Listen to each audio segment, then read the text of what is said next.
Hello there and welcome to episode 2 of my tutorial series for Good Company. I'm Icon and this episode will be covering the company goals, the assignments, and I hope we will find some time to explore a little bit of research today. I'm not going to promise that though, because we have to do a lot of things today. So at the end of the last episode, we had the first assignment pop up, and I want to talk about these first. So assignments are, well, we could call them quests that are issued from different companies, and here the All or Nothing Limited wants 2,140 single cell batteries. That's quite a lot, and this assignment has been issued to all the companies out there, so we're going to be in a competition. Every one of these things will be paid for 100G each, and the one company that provides the most of these batteries gets a bonus on top of that. That's money and some research points. The real cool thing about that is these give you a real better price than you would usually get. So let's see, can we see the pricing here? So the regular market pricing of a single cell battery lies at 60. So you see, that's even more than 50% bonus. So it's really a profitable thing to go for assignments. The thing here is, to win the majority bonus though, you will have to invest pretty heavily because these other companies are going for that as well. We are going to participate, of course, let alone to show you how these things work.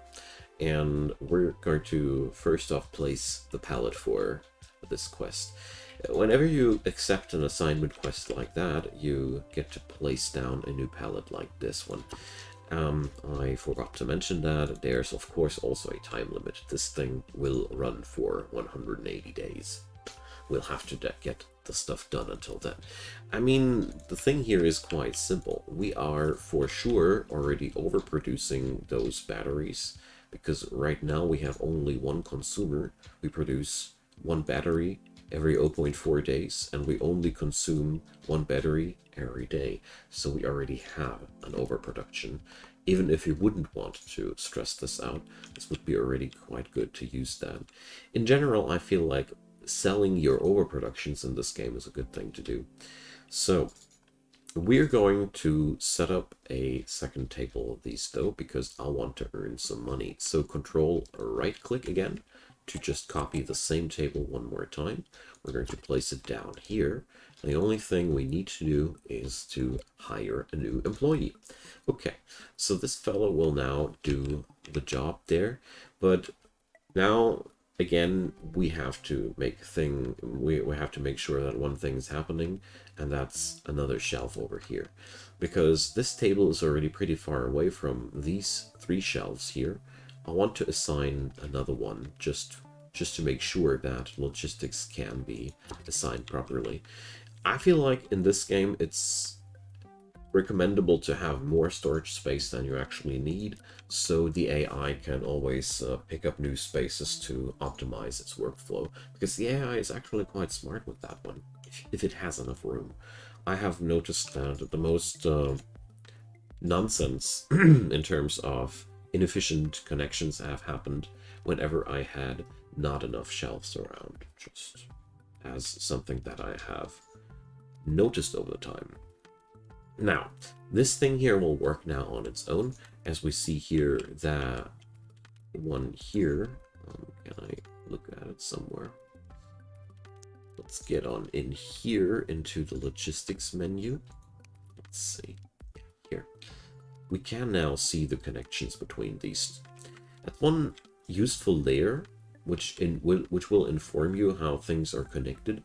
Here you see that this shelf has an exclusive slot which is only existing to provide stuff to this place. Good, eh?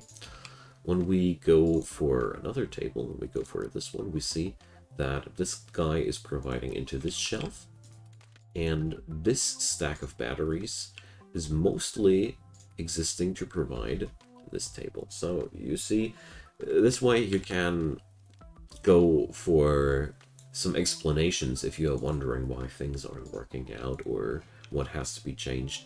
But there's one thing which is sad. As long as this marker here is on automatic connections, you can't change anything. You have to do it either completely by hand or you leave it completely to the computer. All or nothing here.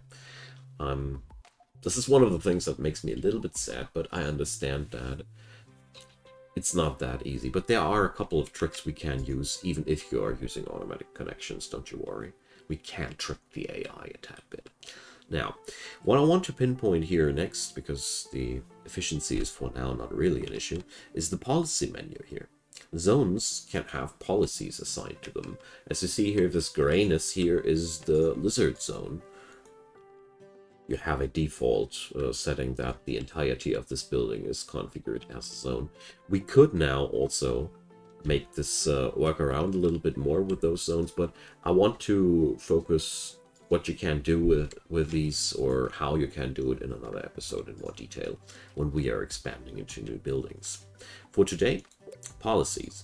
So policies are basically upgrades for your people that are working in that zone. Here I selected one upgrade that increases component production speed, module production speed, and assembly production speed. So all of these things here are covered. We produce components, modules, and products. So we have just increased our total productivity by 10% just with these policies, and they cost you nothing. New policies will come up over time via the business development menu. So there are other policies that you can unlock, and I'm not sure where exactly the rest comes from yet, because this menu is quite new to the full version, but we're going to explore that over the time. Okay, we got all these. So when I would say this, set this on play now, we would get the assignment done here. But before we go there, I want to explore the company goals. So, company goals. Company goals are self-set quests for your company, so to say. You have always a interval of 90 days until the next deadline. Here we have already missed the first 19 days, but I didn't want to introduce company goals in the very first episode. And here we go. That's the selection that we can go for. Every one of these is another quest. So sample 90 modules of tier 3 or higher. We don't produce any tier 3 modules so far. Most of these goals will be pretty unachievable during the first deadline, especially when you are new to the game. But we had a lucky draw here. These are random, by the way. And I saw this one, Finances, Profit Tier 1. Make a profit of 100,000 G by selling modules and products. This is something we could actually still achieve in the remaining 70 days, and it's a perfect demonstration. By the way, you don't get any punishment if you don't achieve these goals, as far as I have seen. There are no... I haven't found any. Please let me know if I was missing something. So, as you see here, now we have this thing locked in. And as soon as we finish that, we will gain 60 success points, and that's very, very important, because success points allow us to go for more business development, more workbenches, and lots of other goodies. And therefore, really important. But what's another cool thing is we also gain passive effects from these goals there. So if we manage to achieve this goal, we will have a discount henceforth on material purchases of 2%. This ain't much at first, but these things are passive and permanent. So you can stack nice bonuses by going for self-assigned mini-quests. I really like this system, especially since it allows you to go for things that are actually achievable for your company. So, for example, we would have been able... That's one thing that we could have gone for if we wouldn't do a tutorial series. Here is a cassette player production quality thing.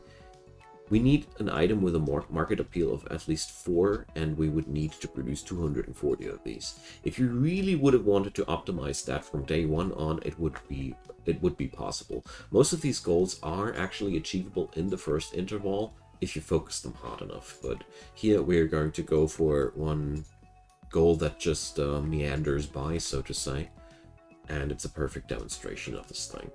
Once you have gone for this thing here, you see that the company goal is locked on in, and right now we are actually at a negative. And now we let things flow a tad bit.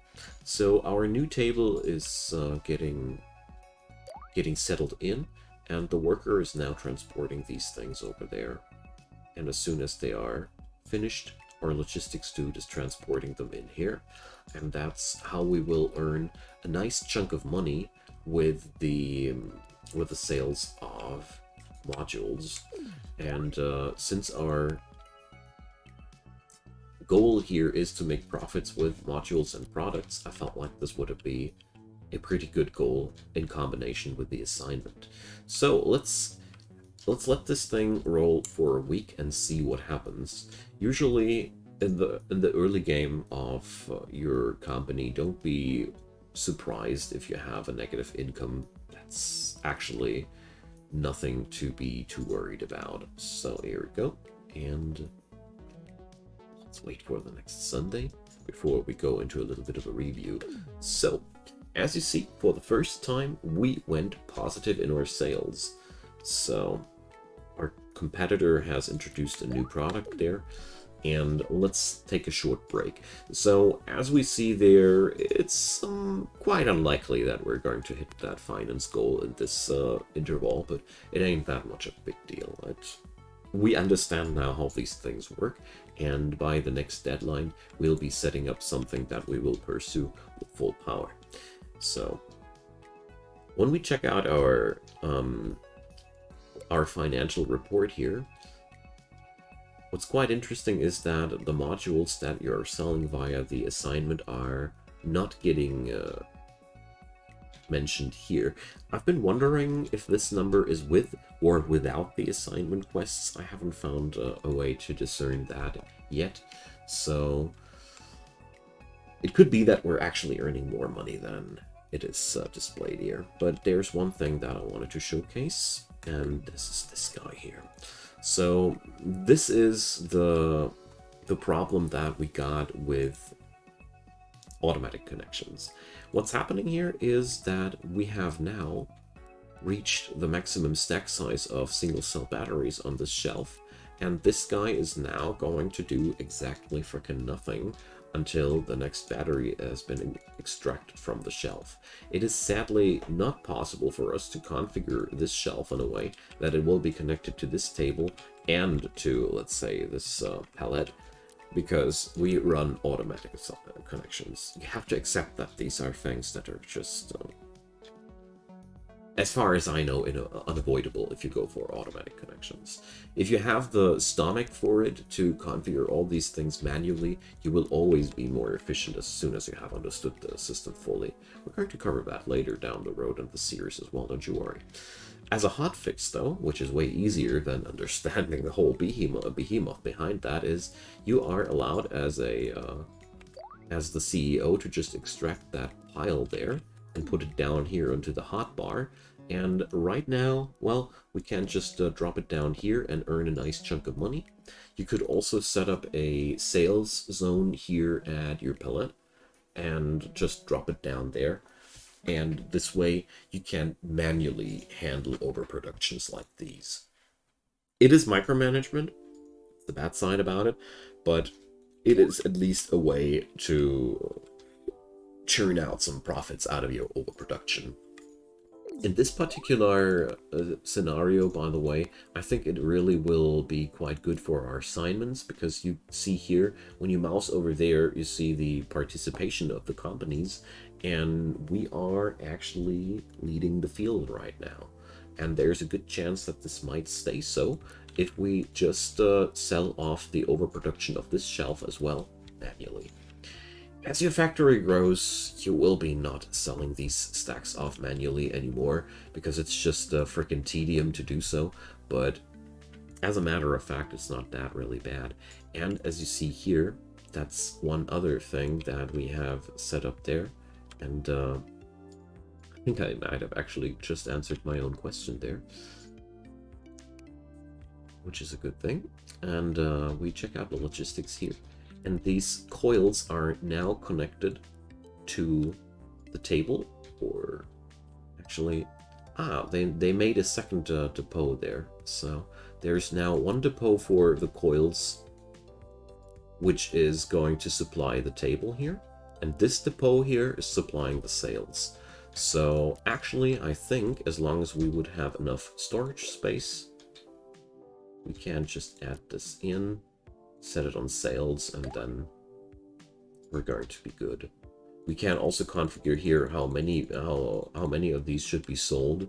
So I think this should be the way how we can even out overproductions. All right, so wonderful. That works out quite decently. Let's check out if this guy goes in over spillage again or not. All right, wonderful. So as you see here, last week has churned out a nice big profit. That's been mostly because of the really big pile of components that we sold there. So the overproduction of coils is getting nicely exported here. So let's see if that works out for the battery cells as well.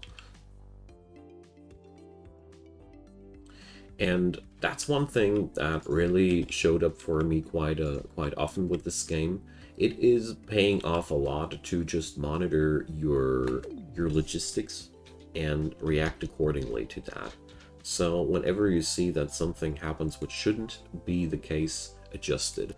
So for example, for the logistics employees, whenever you notice that things should work because you have assigned enough tables, but they aren't, it's usually more logistics employees.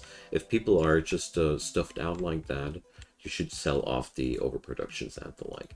And now, to keep things a little bit more interesting, we're also going to expand for real in this episode. We already know quite well how to set up new products. Here we're going to set up one with a wooden casing to make things a little bit more interesting. We already had one with a plastic casing. Let's make a virtual pet with a wooden casing. Let's make it a dino egg, and let's go for a cool name, or at least try to. It's really not that easy. Alright, whatever. I don't want to call it Slim Youth Minus though. Smart Kiddo, whatever. Okay, so of course this thing has different feature expectations. Here it's much more about the battery life than about the display fidelity, but these products will evolve over time, so be careful about that. And here's actually the first product where we can optimize a bit. So let's put this guy down here, use battery stacks here and here, use those corners, and one single cell battery here. So that's that. Looking good. Let's finish the design. And the new thing we're going to need are electronic parts, because we are not, or are we already ordering them? No, we aren't. So we need to add a new rule for this. So we got the product there. Okay, so let's continue. What's really important now is that we will assign our or build up our production chain in a way that we're not going to start to make things uncomfortable for our people. So let's press M, or is that the move? No, C is the move thing. So C, and I leave one grid as a gap here between those tables. Well, that one will suffice, just to make sure that your dudes are able to walk between those things. Okay, so we're going to need one tinker table for the wooden casing. So let's drop that guy down here, or maybe down here.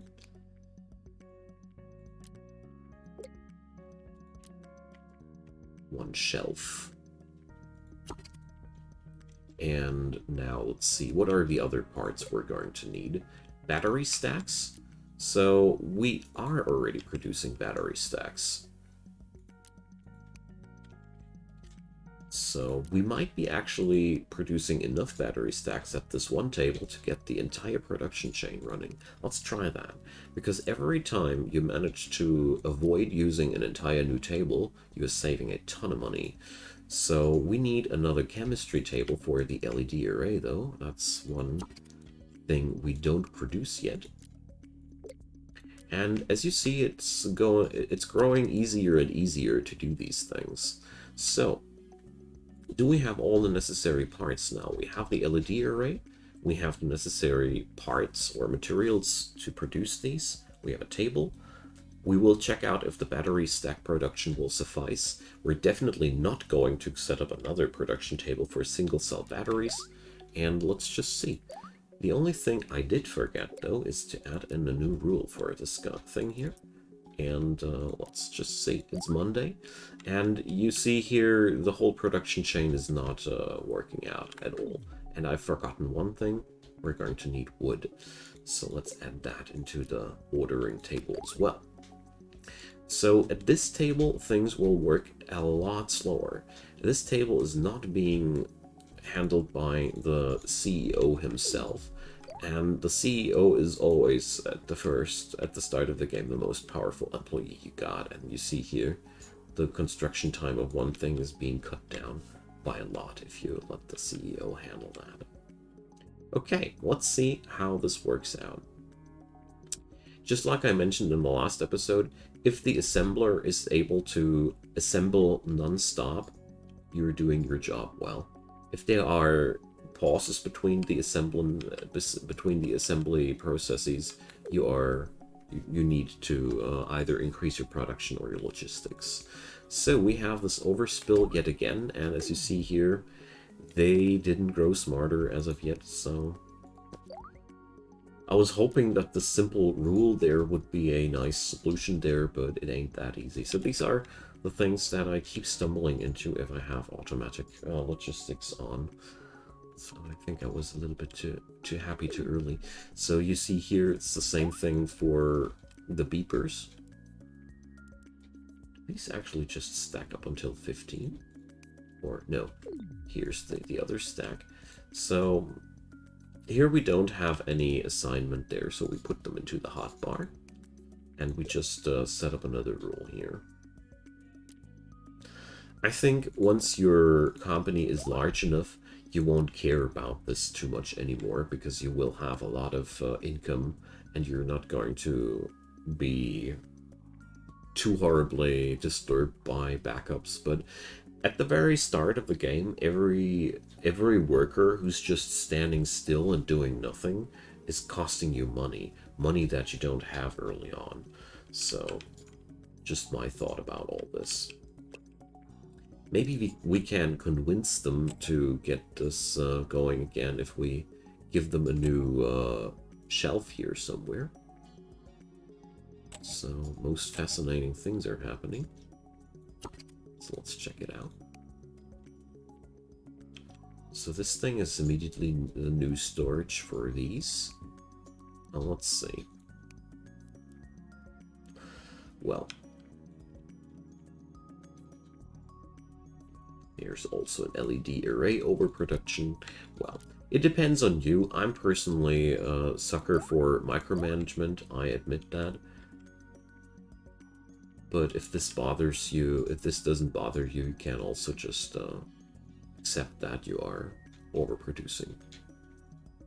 Another option that you got is just to set up another assembly table. But it's very hard with this game to reach a point where you are able to just, how to say it, go out on an even zero. Like, all the stuff you are producing is going to be consumed evenly. That's not really happening with this game. So let's set up the sales orders and see how our dudes are going for that one. But no, they're sadly not setting up automatics for that one. Let's see. Maybe that'll help. As you can see here, a couple of the finer adjustments of this game are going to be discovered while playing, and you're absolutely welcome to share your tips and tricks in the comment section. I will make sure to spread them among other people in this series, because this game is actually quite deep and there's a lot to discover, and if we work together, it'll be a faster process.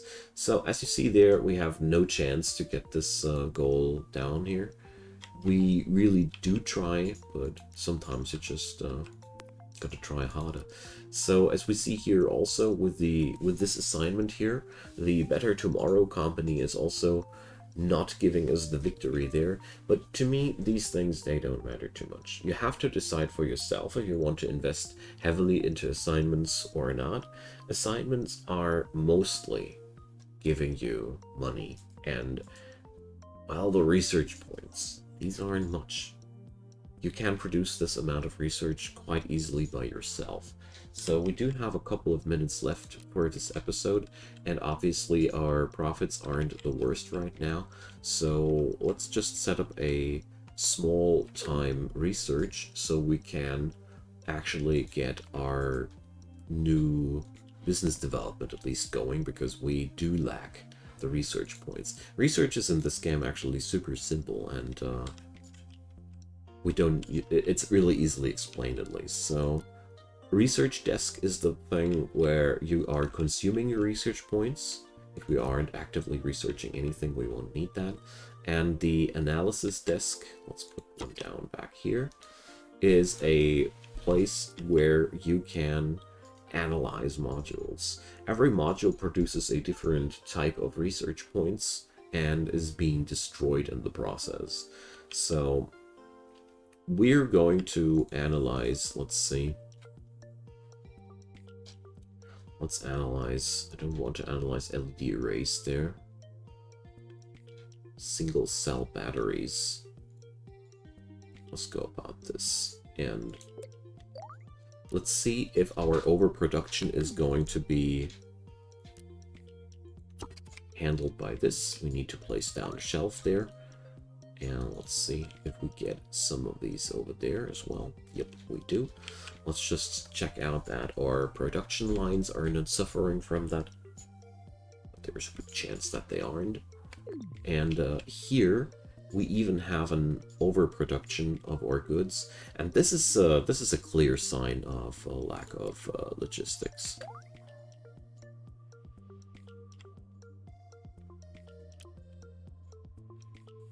Okay, and we're still turning profit there. Your assemblers, if they can't find a spot where they can turn their put their finished product, that's one of the most clear signs that you need a new dude for logistics. Okay, as you see here now, we're earning research points, and if we'd be building now a research table, we'd be able to just research new things with these points. You of course need fitting points to these things, and yeah, practically all that's to explain there. And most importantly, though, and that's why I was featuring it, the amount of research points. You see here, we get 430 research points, and while I was just casually explaining that during 2 minutes or so, we have already grinded up 200 or almost 120 research points. So it's really not worth doing these assignments for the research point or the majority reward at the beginning. I mean, if it really does fit your thing and the like, sure, go for it. But I mostly love to do these as a nice side income if it fits my table. You can also, of course, specialize harder into that if you want to. You just need to set up those tables, and you know, there will be always assignments, and you will be able to keep those people busy. Once one assignment is over, another assignment will surely pop up soon. At some point, you will have more assignments than you can actually cover. Okay, so that's been that episode. Next one, we are going to expand our business into another product, a third product, and then we are also going to consider slowly, but for sure, the topic of expansion and connecting different buildings with each other. So thanks for watching. Drop me your comments down below. Leave me your thumbs up if you enjoyed, and of course consider subscribing. I'd be delighted to have you. Have a good day and see you soon. Bye bye.